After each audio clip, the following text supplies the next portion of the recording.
bi ikai fiji oi ri bi samlani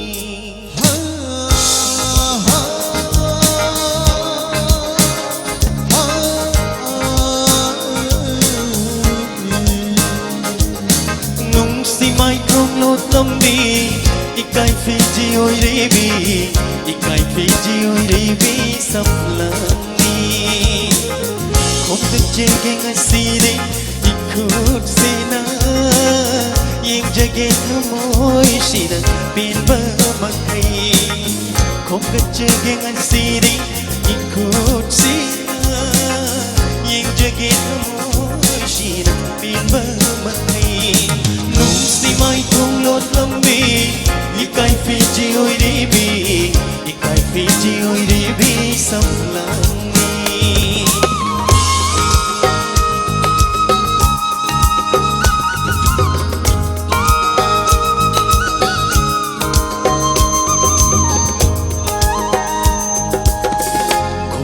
pidona trôi rơi xăm lãng say thết pi đê đã trông sông gì đã nục xí na ngày mình chân hân đi đâu cũng xí kêu na cũng xí na thêm chờ băng thằng môi ghi nắng trong mình nung xí mai không lột tâm bi ikai phi chi ôi đi bi ikai phi chi ôi đi bi sắc lãng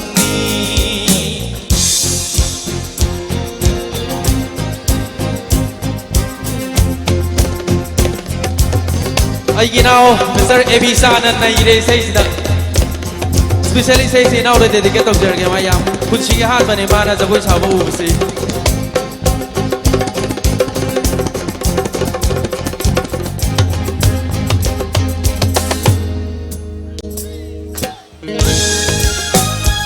Thank you, thank you.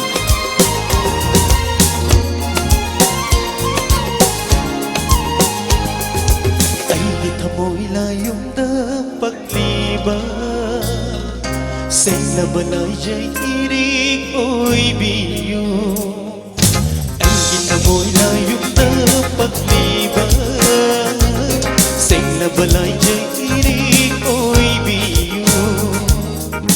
nung sigirik na icheloy duna chiliba ni ay ginamoy layong na nung sigirik na icheloy duna bani ay gay amoy layong na amoy anina amata oy na ba ay git amoy layong na pagdiba sing na balay jay irik oy biyo ay git amoy layong na pagdiba sing na balay jay irik oy biyo lôi dừng lôi anh kiri